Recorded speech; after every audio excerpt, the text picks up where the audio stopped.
제가 이번에 그 호주에 다녀오면서 그곳에 한인교회가 300개 있다는 걸 알았습니다. 실은 더 많이 있다고 그러는데 어쨌든 그곳에서도 이 미주 다음으로 그렇게 많은 이민자들이 그곳에 살고 있다는 것을 새삼 알게 되었습니다. 그곳에서도 말씀을 전하고 특별히 이제 젊은 목회자들하고 말씀을 많이 나누면서 좀 컴포터블하다 그럴까요? 왜 그런가 생각했는데 이민교회 목사잖아요, 제가. 그러니까 그곳에 이민교회 또 목사님들하고 나누는데 이 공통 분모가 훨씬 더 많다는 것을 깨닫고, 그리고 제가 이곳 미국에서 경험하는 경험이 호주에서 경험하는 거가 아주 비슷해가지고 서로 이렇게 연관지어서 배울 것들이 참 많았다라고 생각합니다. 이 디아스포라 이민교회에 편지를 보내는 이 야고보 선생님의 서신을 보면서 특별히 이민교회를 많이 생각해 보게 됐어요. Immigrant Church, very distinctive entity or community. 상당히 특징이 많은 것 같아요. 그 구성 요원들이 얼마나 다양한지 모르겠습니다.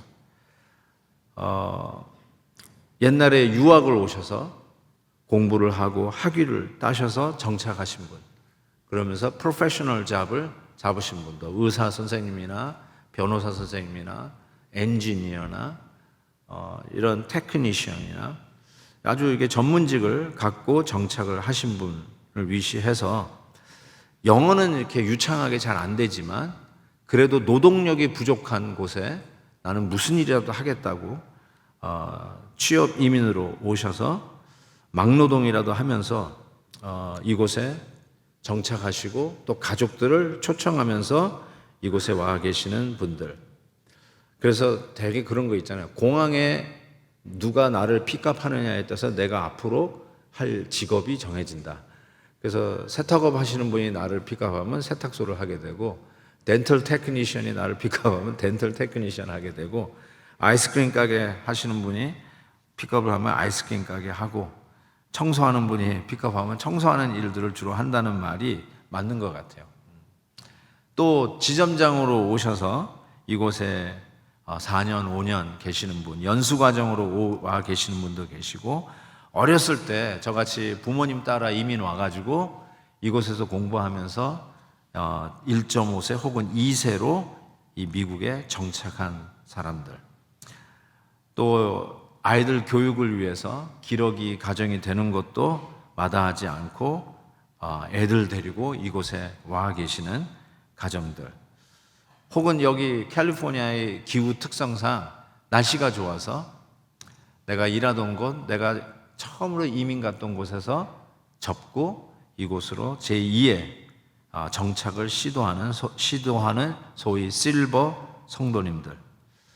옛날에는 달러를 가지고 나오지 못했기 때문에 단돈 100불 들고 왔다, 200불 들고 왔다, 그렇게 온 성도들 플러스 요즘은 그런 게 어디 있어요.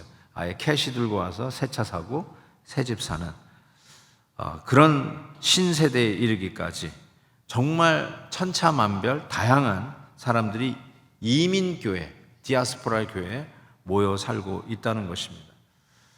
그러다 보니까 어떻게 보면 이 미국 주류 사회에 융화되어서 자기의 직업을 가지고 정착하는 분들, 그래서 어떤 분들은 이런 한인 커뮤니티가 있는 코리안 처치에 안 오는 분도 상당히 많습니다. 뭐 미국까지 와서 내가 한인 교회에 달 필요가 있느냐? 내가 뭐 영어를 못하는 사람도 아니고. 그래서 일부러 안 오는 분도 의외로 많이 만나요. 왜 안 다니세요? 그랬더니 한인 커뮤니티에 뭐 이렇게 개토 같은 느낌이 들어서 그러신지 안 오신다는 분도 계십니다. 그러다 보니까 이 이민 사회에는 소위 자수성가한 사람들이 많이 있어요. 생각해 보세요. 100불 들고 왔어요. 그러니까 자수성가했단 말은 고스란히 부모님의 재산을 물려받은 사람, 이런 상속자가 없고 다 와서 개척을 해야 돼요. 돈도 못 들고 들어오는데 어떡하겠어요. 그러니까 나름대로 미국 땅에서 정착을 한 분들은 자수성가의 역사가 있어요. 내노라고 하는 게 있어요. 여러분, 나 100불 들고 왔어. 이거 대단한 자랑입니다. 그러니까 요즘 현찰 들고 와서 새 차 사고 새 집 사는 사람은 사람으로 보지를 않아요. 너희들은 이민 온 게 아니야. 그런 게 있어요. 딱 차 있어요. 니네들이 고생을 아냐? 눈물의 빵을 먹어본 적이 있냐? 이게 딱 있어요. 정말 고생한 이민자들이 가지고 있는 어떤 뭔가가 있다는 사실이죠. 그래서 이곳에서 살면서 한국에서는 남남같이 부부가 살아도 미국에 오면 같이 살아야 되잖아요.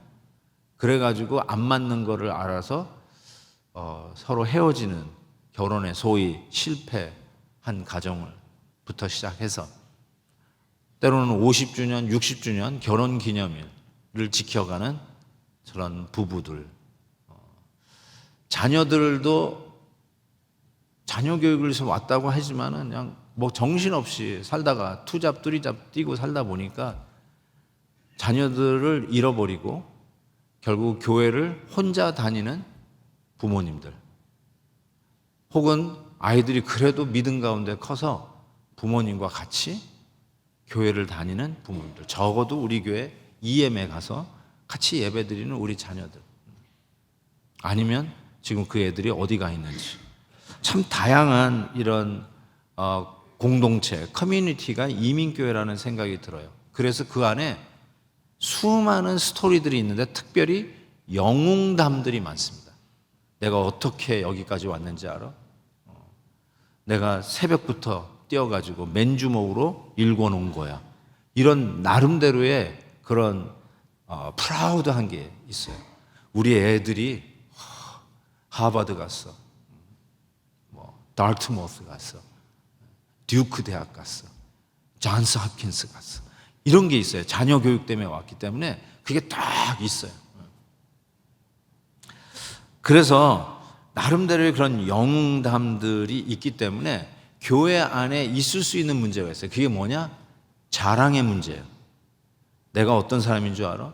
이런 자랑의 문제가 이민교회 안에 의외로 많다는 거예요. 물론 모든 교회가 있겠지만 특별히 이민교회. 왜요? 자수성가한 사람이 많아요. 아무도 도와주지 않고 혼자 정착을 하고 업적을 남기고 이제 부유하게 살게 되었다라고 하는 나름대로의 성공 스토리가 있기 때문에 자랑의 문제가 있다는 겁니다. 그래서 이거를 너무나 잘 아는 야고보 선생님이 드디어 자랑 문제를 이야기하는 거예요.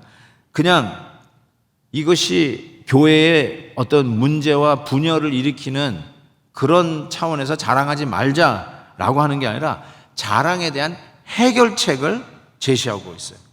세상 사람들의 자랑은 우리가 뭔지 알잖아요. 내가 얼마나 잘났는 줄 알아? 내가 얼마나 대단한 줄 알아? 이거 자랑하는 거잖아요. 물론 우리에게도 다 그게 갖고 있겠지만 세상적인 자랑은 그것 때문에 깨지고 그것 때문에 교회도 풍지박산 나는 경우가 너무나 많은 거예요.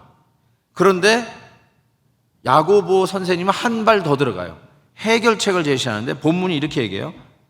낮은 형제는 자기의 높음을 자랑하고 부한 자는 자기의 낮아짐을 자랑할지니 라고 얘기합니다.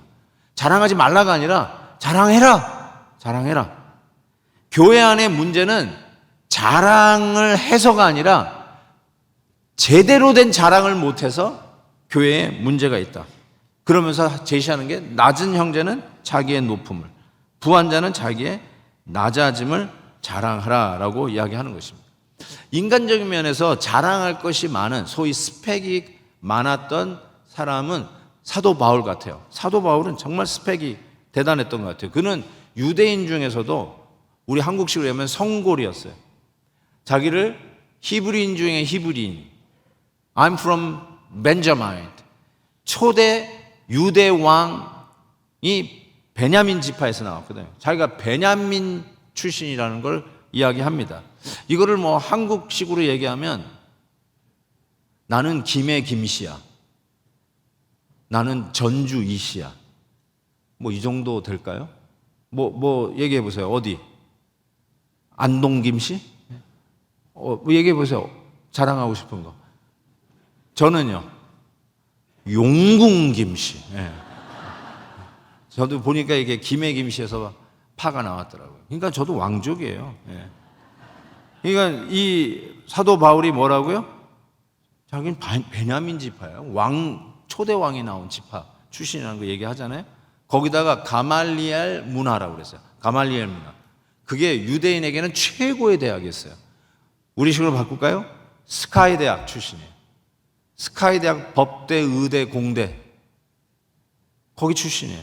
거기다가 유대인이라고 하는 커뮤니티에 갇혀 있는 게 아니에요. 코리안 커뮤니티에만 있는 사람이 아니에요. 로마 시민권자였어요. Citizen of Rome. 그러니까 뭐예요? 우리식으로 다시 바꾸면 비록 한국 최고의 대학 출신임에도 불구하고 해외 유학파야. 하버드, 예일, 에머스트, 윌리엄스 이런 대학을 나온 거예요. 와, 대단한 스펙을 가진 것이죠. 그런데 사도 바울이 뭐라고 그랬어요? 내가 예수 그리스도를 아는 지식에 비교하니까 배설물이다. 딱 그랬어요. 배설물. 배설물이 영어로 rubbish예요. rubbish. 이번에 제가 시드니 가면서 퀀타스라고 하는 호주 비행기를 타고 갔어요. 그런데 이제 식사를 끝나고 나면은 쓰레기를 걷잖아요. 근데 미국 비행기를 쓰레기를 걸 때 플라이트 어텐던트들이 뭐라고 그래요? trash, trash, and trash 이러면서 다녀요. 근데 호주 플라이트 어텐던트는 trash란 말을 안 쓰라고요. 뭐라고 할 줄 알아요? 그렇죠. 역시 센스가 100점이에요. 제가 지금 rubbish 얘기하고 있잖아요. 배설물. Any rubbish? Any rubbish? 그러고 다니더라고요. 와우. 말이 다른 게 많더라고요. 호주는 엘리베이터란 말을 안 쓰고요. 리프트란 말을 쓰더라고요. Good morning, good afternoon 이런 말 안 써요. Good eye 그래요. Good eye. Good day도 아니고 good eye. Anyway, I can't even pronounce it. 좀 시드니 다녀온 티를 좀 냈습니다. 어쨌든 그런데 우리가 생각하는 대단한 스펙을 사도 바울이 rubbish라고 얘기했는데 그 사도 바울이 뭐라고 얘기하는지 아세요? 갈라디아서 6장에 보니까 내게는 우리 주 예수 그리스도의 십자가 외에는 결코 자랑할 것이 없다. 십자가 외에는 자랑할 게 없다. 고린도 후서에서는 이렇게 얘기했어요. 그래서 자랑하는 자는 주 안에서 자랑하라. In Christ. Not outside of Christ. In Christ에서 우리는 자랑할 것밖에 없다라고 사도 바울이 얘기했는데 야고보 목사님은 어떻게 해결책을 말하는가? 첫 번째, 낮은 형제는 자기의 높음을 자랑하다. 영어로 이렇게 돼 있어요. Let the lowly brother boast in his exaltation. 제가 헬라어를 썼는데요. 저 말은 문자적으로 땅에 가깝다는 쓰여요. 저 낮은 자는 땅에 가까운 자예요. 그러니까 신분상 낮은 자예요. 슬레이브예요. 노예예요. 노예들이 얼마나 굽신거리겠어요. 그러니까 땅에 가까운 거예요. 얼마나 섬기느라고 굽신굽신 굽어서 일하겠어요. 그러니까 땅에 가깝다. The lowly, 낮은 자라고 이야기하는데 경제적으로 당연히 가난한 자를 의미합니다. 그 가난한 자는 노예인 낮은 신분을 가진 자는 자기의 높음을 자랑하라? 이게 무슨 말이죠? What is talking about? 이 말은 자기의 노예됨을 자랑하라는 말도 아니고요. 자기가 가난함을 자랑하거나 가난함을 미화하라는 말도 아니에요. 가난을 미화하는 분들도 있더라고요. 가난을 성경은 미화하지는 않습니다. 미화하지 않습니다. The Bible never make poverty beautiful. We don't do that. 그렇지만 성경이 뭘 얘기하냐면 가난은 부끄러운 건 아니지만 가난은 우리에게 닥치는 many kinds of suffering, many kinds of testing, 여러 가지 시험을 만나거든. 야고보 선생님이 그렇게 시작했잖아요. 우리는 어차피 여러 가지 시험을 만나는데 가난은 그 시험 중에 하나라는 거예요. 그 시험이 되는 가난이라고 하는 시험을 만나는 거예요.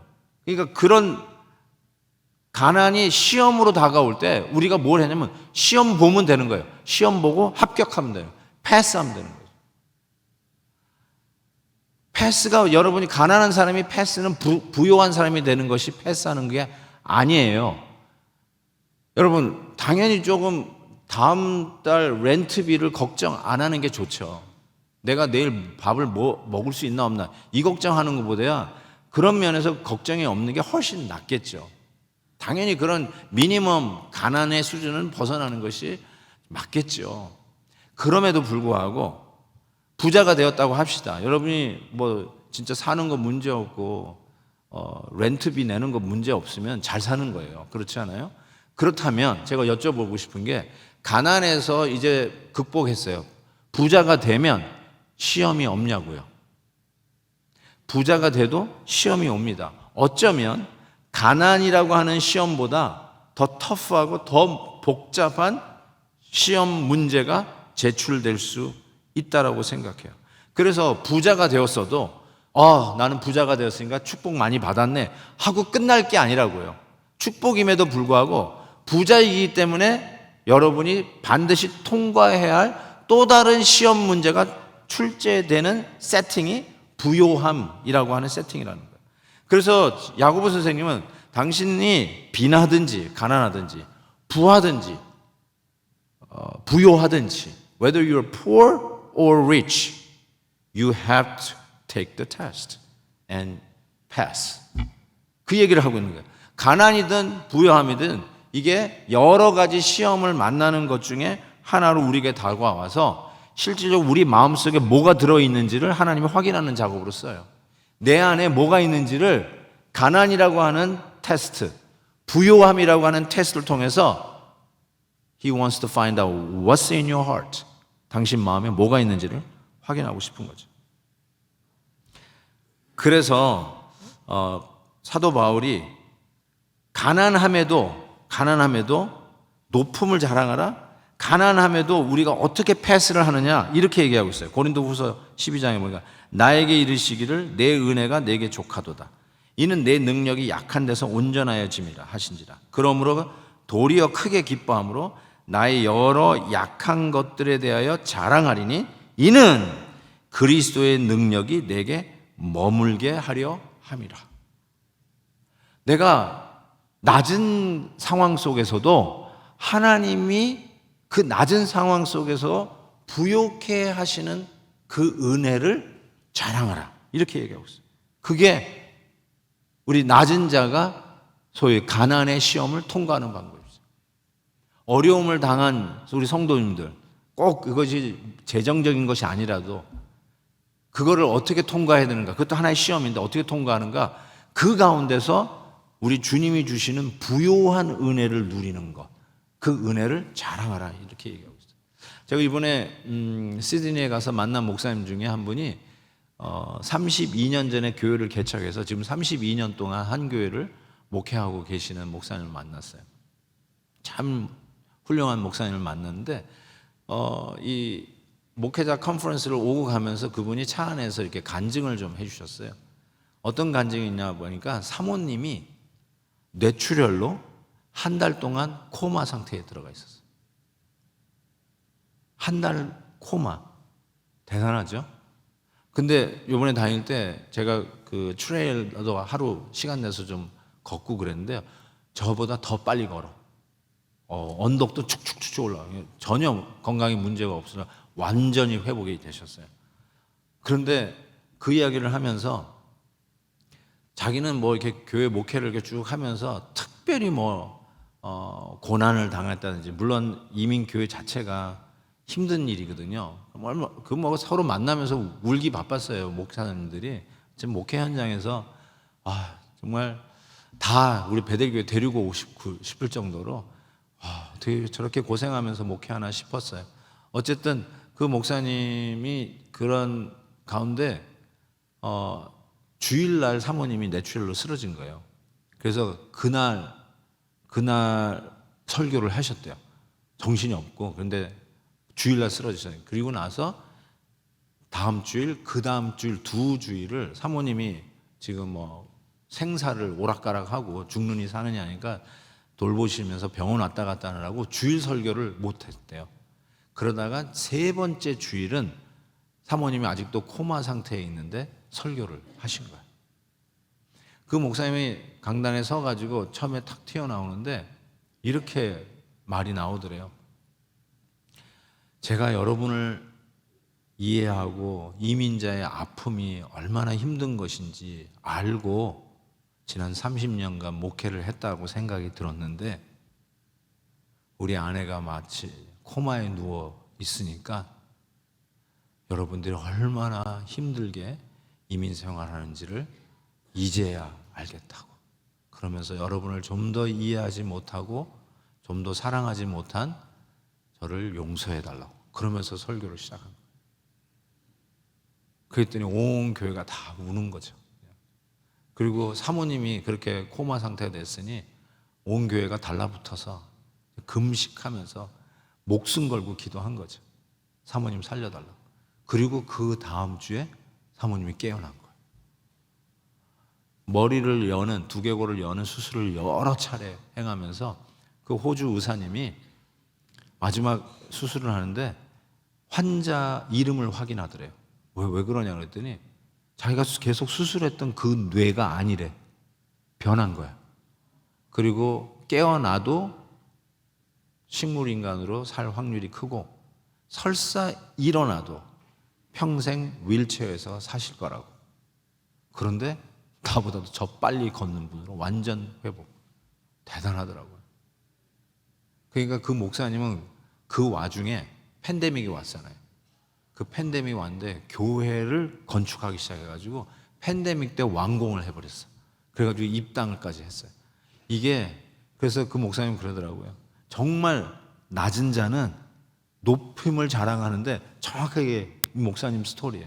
하나님이 이런 낮은 나에게 헬플레스하고 소망이 없고 이제 끝났다고 생각하는 그 순간에 온 교회가 같이 기도하는데 하나님이 살려내시는 은혜를 체험한 거예요. 그래서 낮은 자는 자기의 높음, 하나님이 우리를 살려주신 그 은혜를 자랑하라는 거예요. 그 얘기를 하고 있는 거예요. 저는 야고보서를 읽으면서 이민자에게 보내는 이 편지인데 야고보가 누구라고 그랬다고요? 첫 설교에 예수님 동생인데 동생이라는 말을 안 한 거예요. 이것이 참 희한하다고 그랬잖아요. 그 이유 중에 하나가 야고보는 예수님을 하나님으로 믿지 않았어요. 예수님의 남동생이 4명이고 여동생이 2, 5, 3 미니멈. 그러니까 나사렛에서 자랐는데 여러분 나사렛 가보신 분 알겠지만 격언이 하나 나온 게 있잖아요. 나사렛에서 무슨 선한 것이 나겠느냐. 그 정도로 못 사는 동네가 나사렛이었어요. 정말 빈민촌이 나사렛이었어요. 거기에 그 빈민촌에 한 가족이 요셉, 마리아 거기에다가 한 8명의 자녀가 조그만 방에서 몰려 살 거 한번 상상을 해보세요. 얼마나 지리궁상으로 살았겠어요. 그런데 예수님의 동생들이 예수님을 안 믿었어요. 하나님으로. Why? 저 그 생각을 좀 해봤어요. 예수님이 첫 번째 기적이 뭐죠? 가나안 혼인잔치에서 물을 포도주로 만들었어요. 그걸 동생들이 보면서 무슨 생각을 했을까요? 형, 우와, 대단하네. 형, 이거 물 좀 퍼가지고 와가지고 그거 전부 다 포도주로 바꿔가지고 우리 조금 집 좀 큰 거 사자. 아니, 돌 좀 모아가지고 그 떡으로 만들어가지고 우리 좀 배불리 좀 먹고 살자. 아니, 형, 그런 신기한 능력이 있는데 우리 좀 가난 좀 탈피하자. 좀 가난해서 좀 회복이 좀 되자. 좀 먹고 좀 살고 이렇게 한 방에 모여가지고 사는데 좀 큰 집 사가지고 좀 나가자. 그런 얘기 안 했을까요? 난 했을 것 같아. 그런데 예수님이 한 번도 당신의 하나님 되심의 기적을 가난을 극복하는 데 쓰지 않았어요. 그래서 동생들이 상처를 받지 않는 거 아닐까? 저거 뒤에서 자기는 돌을 떡으로 만들고 배불리 먹는 거 아니야? 그리고 우리들은 이렇게 지질궁상으로 그냥 거지같이 살도록 놔두는 거 아니야? 아니, 지금 나이 들어가는 아버지 좀 도와서 그 목수가 원래 석공이란 말이잖아요. 돌을 캐면서 집 짓는데 다니는 아버지 좀 도와주지. 뭘 하나님이라며, 능력이 있다며, 기적을 행한다며, 뭐 도와주는 게 있어야지. 그래서 오히려 상처를 받고 안 믿는 게 아닌가. 좀 잘 사는 형제가 어려운 형제 안 도와주면 어려운 형제가 잘 사는 형제에 대해서 더욱더 마음이 안 좋잖아요. 지는 혼자 잘 살면서 형제 돌아보지도 않는다고. 내 생각에는 예수님의 동생들이 예수 안 믿은 이유가 그런 이유가 있지 않았을까, 이렇게 한번 추측해 봅니다. 예수님은 여러분의 가난을 극복하라고 당신의 능력을 쓰지 않으셨어요. 그래서 내 생각에는 오히려 야고보가 나중에 예수 믿고 나서 뭘 깨달았을까? 왜 그 하나님의 능력을 가난을 극복하는데 안 쓰는지 아는 거예요. 깨닫는 거예요. 이걸 너무나 잘하는 야고보가 오히려 이렇게 얘기하는 것 같아요. 가난하다고, 힘들다고, 난관에 봉착했다고 낙심하지 마라. 포기하지 마라. 의기소침하지 마라. 오히려 그 가난한 가운데 높여주시는 하나님의 부욕해 하시는 남부럽지 않는 행복이 그 안에 있는 비밀을 이 야고보 선생님이 깨닫는 거예요. 그래서 교회 안에 흔히 내가 괜찮은 사람이 하고 목에 힘주면서 깨지고 싸우고 있는 이민교회 상황 속에서 지금 야고보가 던지는 이 자랑의 이슈가 뭐냐? 그런 거 자랑하지 말고 가난한 자는, 없는 자는 그 가운데서 발견되는 그리스도 안에서의 부요함을 자랑하라. 그래서 제가 좋아하는, 정말 제일 좋아하는 말씀 중에 하나인데 고린도후서 6장에 이런 말씀이 있어요. 근심하는 자 같으나 항상 기뻐하고. 여기 보세요. 가난한 자 같으나, yes, we are poor. 그렇지만 오히려 we make others rich. 많은 사람들을 부요하게 하고. 아무것도 없는 자 같으나 I don't have anything. 그런데 we got everything. 모든 것을 가진 자로다. 이게 없는 것 같지만 그리스도 안에서 가진 부요함이죠. 예수 그 이름 나는 말할 수 없네. 그 이름 속에 있는 비밀을, 그 이름 속에 있는 사랑을, 그 사랑을 표현 못해서, 그 풍부함 표현 못해서 비밀이 되었네 그 이름. 이것이 뇌성마비 환자 송명희 시인이 쓴 시예요. 뇌성마비 환자가 예수 그리스도 안에 풍요한 비밀을 누리는 그 행복을 그는 아는 거예요. 가진 사람이 누리는 게 아니라 없는 가운데서 그리스도 안에서 누리는 이 풍요의 비밀, 그거 자랑을 하는 거예요. 낮은 자는 그거 자랑을 하는 거예요. 그거. 두 번째, 어떻게 이 테스트를 통과하는가? 부한 자는 그러면 낮아짐을 자랑하래요. 10절 보세요. 부한 자는 자기의 낮아짐, in his humiliation, 자랑할지라. 이 무슨 말이죠? 부한 자는 자기의 낮아짐을 자랑하라. humiliation, 겸손을 자랑하라는 말인가? 다니면서 hey, I'm 겸손, 오케이? 나 겸손해, 이러고 다니라는 말인가? 아니에요. 그런 말이 아니에요. 이민교회 특성상 자수성가한 사람이 많다라고 얘기했어요. 자수성가한 사람이 자랑할 게 많아요. 내가 공부한 거예요. 내가 밤새고 공부했어요. 그래서 학위를 따고 박사도 되고 become professional. I earned this diploma. I worked so hard. 그래서 지금 안정한 생활을 하는 거라고요. 그리고 맨 땅에 헤딩하듯이 진자리 마른 자리 가리지 아니하고 그냥 닥치는 대로 투잡 뚜리잡 뛰어가면서, 그것이 hard labor, 블루칼라 잡이라고 할지라도 우리 자식들 먹여 살려야 되고 공부시켜야 되니까 그렇게 열심히 코피 쏟도록 새벽부터 뛰어서 부지런히 근면하게 일해서 세워놓은 거란 말이에요. 그런데 왜 자꾸 목사님은 은혜라고 얘기하냐고. 왜 내가 한 게 아무것도 아닌 것처럼 얘기하냐고. I work so hard. 이게 내가 이민 와가지고 100불 단돈 100불 들고 와서 이렇게 집 사고 우리 아이들 공부시켰어. 이 정도 셋을 하면 되지 않았냐고. I work so hard. I earned this. 이런 게 우리에게 있단 말이에요. 이민자들에게는. 우리 애들이 아이비리그 나왔다고. 나는 공부 못했어도 우리 애들 내가 공부시키지 않았냐고. I work so hard. 그게 있다고요, 이민자들에게. 근데 왜 자꾸 내가 한 게 아무것도 아니냐, 다 하나님의 은혜라고만 얘기하냐라고 하는데, 어느 날 어느 순간에 내가 그렇게 애써서 가서 그 결과물을 누리고 있다고 생각했는데 내가 아무것도 아니구나, 내가 별거 아니구나라는 걸 깨닫는 순간이 온다는 거예요. 그래서 사도 바울이 이민교회 중에 제일 부자 교회가 고린도 교회였거든요. 그 고린도 성도들에게 이렇게 얘기한 게 기억이 나요. 뭐라고 얘기하냐면, 네가 있는 것 중에 받지 아니한 것이 무엇이냐. 난 받지 않았다는 거야. 나는 상속받은 거 없어. 나가 100불 잡고 와가지고 내가 이뤄놓은 거야. 지금 이게 이민자들 얘기인데 바울은 뭐라고요? 너 받지 않은 게 뭐냐? 네가 받았은즉 어찌하여 받지 아니한 것 같이 자랑하느냐. 아하, 자랑의 본질이야. This is the essence of your pride. 뭐예요? I made it happen. 내가 이걸 만들어냈다는 거예요. I earned this. 누가 준 게 아니라 내가 만들어냈다는 거예요. 내가 이루었다. 그게 자랑의 본질이에요. 그런데 뭐라고 했어요? 너 받은 거야. 네가 만든 게 아니야. 다 받은 거야. 다 받은 거야. 내가 뭘 받아? 내가 일했는데. 내가 얼마나 공부 열심히 했는데. 내가 얼마나 부지런하게 새벽부터 뛰었는데.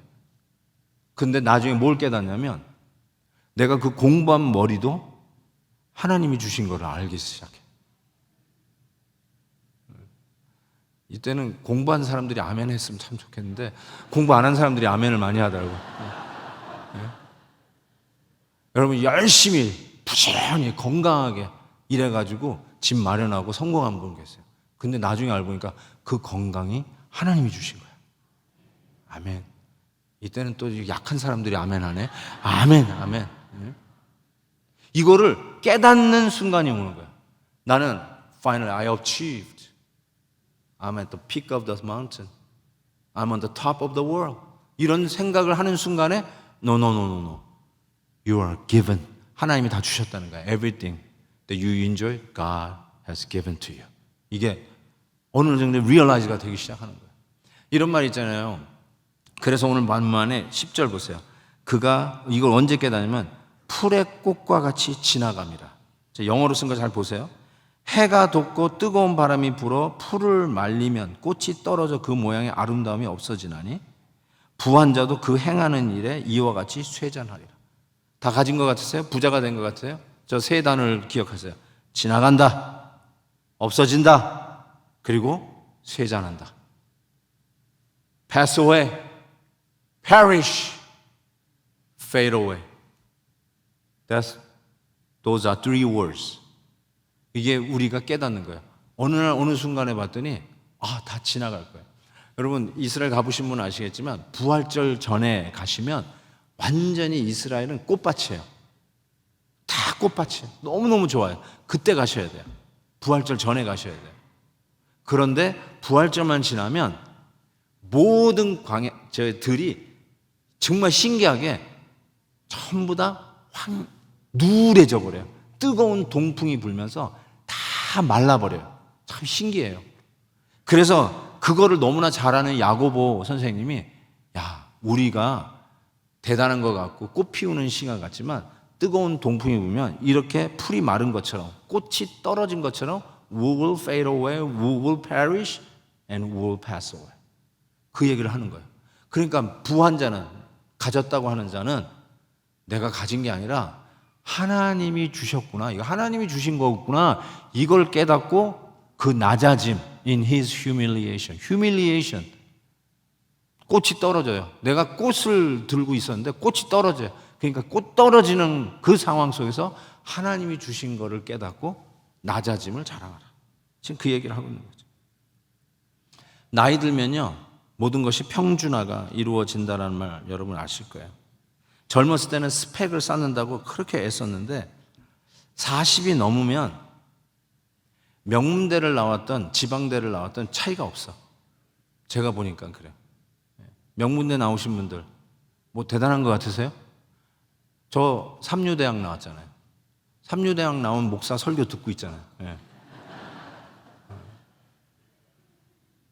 그러니까 그게 별거 아니에요. 40 넘으면은 그 어느 대학 나온 게 그렇게 doesn't make a big difference. 근데 50이 넘으면 미스 코리아든 아니든 별 차이가 없대요. 50 넘으면 아무리 찍어 발라도 화장이 잘 안 살아. 그러니까 그냥 거기가 거기래요.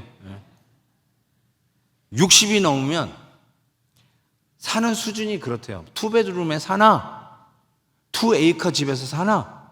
실은요, 그게 그거래요. 오히려 큰 집에 살면 청소하기 더 바쁘고 메인테인 하는 게 더 힘들대요. 60이 넘으면은 뭐 의리의리한 그런 거나 투베드룸에 사나? 그래, 거기가 평준화래요. 70이 넘으면 눈 뜬 거나 눈 감은 거나 비슷하대.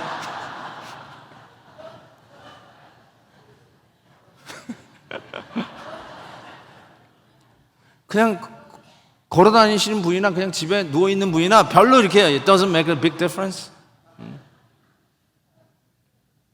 그때가 오면 정말 everything fade away, everything pass away, everything perish. 그때가 오면 내가 다 이루었다. 이제는 누려야 되는데. Look at my product. 와, look at my resume. 이러고 있다가 fade away 하니까 in his humiliation. 하나님이 주신 거였구나. 그러면서 하나님을 높이는 거죠. 하나님을 높이는 거죠. 아멘, 아멘입니다. 예수님께서 이상한 말 한 구절을 한 것을 소개를 할게요. 누가복음 14장에 보니까 이런 말씀했어요. 무릇 내게 오는 자가 자기 부모와 처자와 형제 자매 더욱이 자기 목숨까지 here go 미워하지 않으면 if you don't hate it 너는 내 제자가 아니다. 여기서 이 제자는 여러분이 착각할까 봐 말씀드려요. 제가 수요 말씀 여행 때 크리스천이 된다는 의미에 대해서 설명하면서 그 중에 하나가 제자였어요. 제자는 무슨 한 레벨 업 된 성도의 계급을 얘기하는 게 아니에요. 예수 믿으면 you are his disciples. 예수 믿으면 you are a disciple. 여러분 예수를 믿으면 제자예요. 제자는 난 제자 되기 싫어. 그냥 성도로 살래. 그러는 계급이 없어요. You become disciple. 자, 그러면 제자가 되려면 어떻게 하냐면 you must hate 부모, 처자, 형제, 자매, 목숨. 이거를 hate해야 된다. 이게 굉장히 오해가 많은 성경 구절 중에 하나예요. 내가 예수 믿으려면 우리 엄마 아빠 막 구박하고 그래야 된다는 건가? 형제하고 막 싸우라는 말인가? 그게 아니라요. 부모, 처자, 형제, 자매, 목숨 이게 뭐냐면 여러분의 소위 성과, 이력, 스펙이에요. 너 우리 아버지가 어떤 아버지인 줄 알아? 나 함부로 하지만 우리 아버지 엄마 대단한 분. 야, 그런 분이셨어? 몰랐어. 너 우리 동생이 저 뉴욕에서 뭐 하고 있는 줄 알아? 어휴, 그런 일을 하는 거야? 대단하네. 너 우리 자식이 뭐 하는 줄 알아? 너 우리 아들 하버드 나왔어. 그래가지고 지금 뉴욕 월가에서 다 돈을 주물럭거리는 사람이야. 어머, 그런 아들이 다 있어? 막 기가 팍팍 죽는. 자, 지금 뭘 얘기하는 거냐면 부모, 처자, 자식, 심지어는 목숨이에요. 목숨은 여러분의 건강, 여러분의 security, 여러분의 future, 미래예요. 나 이 정도면 이제는 나는 편하게 나의 말년은 그냥 진짜 고고다. 너무너무나 편할 것 같다. 이제는 뭐 걱정할 것도 없다. 내 건강 봐라. 야, 난 믿을 게 건강뿐이 없다. 골프가 왜 이렇게 잘 맞는 거야 오늘은. 이런 것뿐이 안 돼. 자, 그런데 그게 여러분이 사는 맛이고 여러분이 의시되고 은근히 자랑하고 목에 힘주는 것들이에요. 부모, 형제, 처, 심지어 자기 목숨, 자기 security, your future, your position. That's what you want to boast about. 그게 뭐예요? 하나님의 위치를 넘보는 것들이에요. 하나님의 위치를 넘봐. 그때 예수님께서 그래요. 그것을 hate 그냥 그렇지 second place로 놔야지 이 정도가 아니라 you must hate in order to become my disciple. 내 제자가 되려면 you must hate. 그래서 hate 박스에다 집어넣어야 돼. 하나님의 위치, 내 스펙이 되고 자랑이 되고 목에 막 힘을 주고 기부스를 하게 되는 것이 여러분의 부모라면 부모를 hate 박스에 집어넣고, 여러분의 배우자를 너무너무나 그게 나를 의시되게 해. 그러면 그 배우자를 hate 박스에 집어넣고, 자식 잘 키운 맛에 살려 하세요? 자식을 hate 박스에 집어넣고, 여러분의 성과, 여러분의 디플로마, 여러분의 가방끈, 여러분의 출신, whatever they are, 그것이 하나님의 자리를 넘보면 put them into the hate box. 미워하지 아니하면 you are not a Christian. That's what Jesus said. 그게 지금 주님이 하시는 말이란 말이죠. 맞는 말인 것 같아요. 돈으로도 못 가요 하나님 나라, 벼슬로도 못 가요 하나님 나라, 잘생겨도 못 가요 하나님 나라. 아이들이 철없이 부르는 것 같지만 that is true. 그렇죠. 그러니까 부모 빼기 좋아도 못 가요 하나님 나라, 자식 하버드 대학 보내도 못 가는 나라 하나님 나라. 맞아요. 다 맞는 말이에요. 그런데 우리는 그걸로 가는 것 같이 살아. 그러면 you have to put them into hate box. 미워하는 박스. 미워해야 돼. 미워해야 돼. 그 정도로 결단을 해야 돼요. 그러니까 부한 자는 뭘 자랑해야 돼? In his humiliation. 이런 것이 그냥 떨어지는 꽃과 같은 거였구나. 깨닫는 순간 하나님, 이것이 다 하나님이 주신 것인지 몰랐습니다. 하나님의 은혜였습니다 하고 그거를 올리라는 거죠. 저는 야고보가 우리에게 두 가지의 렌즈를 주었다고 생각해요. 하나는 현미경이에요. 현미경은 눈에 안 보여요. 이게 뭐가 있는지 안 보여요. 근데 우리는 내가 이룬 업적이 눈에도 보이지 않는데 현미경으로 들여다봐. 우와, 대단하다. 내가 한 일 봐. 이거 봐. 이거 봐. 하고 현미경으로 보고 있어요. 그러면서 보이지도 않는데 이게 얼마나 크게 내가 이룬 건 줄 알고 현미경 보면서 살고 있어. 근데 실은 또 하나 준 렌즈는 뭐냐면 망원경을 줬어요. 망원경은 나를 너무나 사랑하셔서 저 멀리 갈보리 언덕에 십자가예요. 현미경 들여다보느라고 그 갈보리 언덕에 십자가를 못 봐. 그 야고보가 망원경을 주면서 그것 좀 보라고. 그 망원경을 딱 봤더니 쑥 당겨와서 오 마이 굿네스, 십자가 이렇게 큰 거였어. 하나님의 사랑이 이렇게 큰 거였어. 그걸 드디어 보게 되는 거죠. 여러분의 스펙은 현미경으로 보는 게 아니에요. 오직 우리가 볼 거는 망원경으로 나를 사랑해 주신 저 멀리, 우리 육안으로는 안 보일지 모르지만 저 멀리 갈릴리 동산, 갈보리 동산에 세워주신 십자가를 끌어당겨서 이렇게 큰 거였구나. 망원경을 놓고 십자가를 바라다 보면 우리는 자랑의 해결책을 얻게 될 거예요. 낮은 자는 높음을, 부한 자는 in his humiliation, 낮음을 자랑하며 그리스도 안에서 부하든지 비나든지, 자족의 비결을 배웠던 바울처럼 우리는 부하든지 비나든지 그리스도 안에서의 부요함의 행복의 비밀을 깨달을 줄 믿습니다. 잠시 한번 기도하겠습니다. Let's pray together. 정말 기도하면서요, 하나님 앞에 간구하십시다. 여러분, 자랑을 잘못하면 신앙이 파산됩니다. 나를 자랑하는 재미로 살면, 그게 부모이든 형제이든 자식이든 여러분의 미래이든 여러분의 스펙이든 whatever they are, 그것이 여러분의 자랑이고 그 맛에 살면 여러분 신앙 파산이고 예수님의 제자도 아니에요.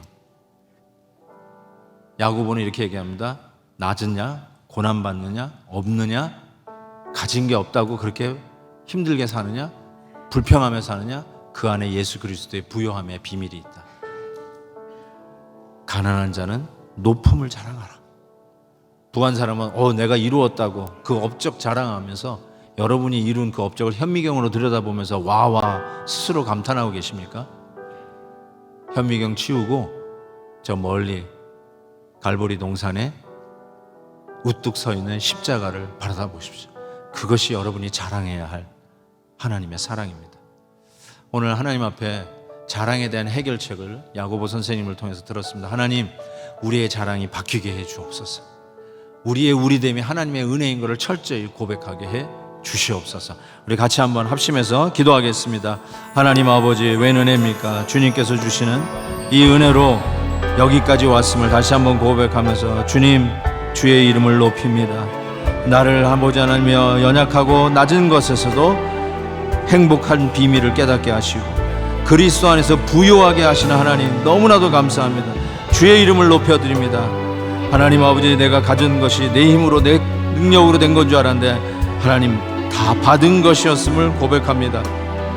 세월이 지나면 다 떨어질 꽃과 같은 우리들의 영광인데 하나님 아버지, 우리는 낮아지고 우리 주님이 높여지기를 간절히 소원합니다. 주님 도와 주시옵소서. 예수 그리스도의 이름으로 기도하옵나이다. 아멘.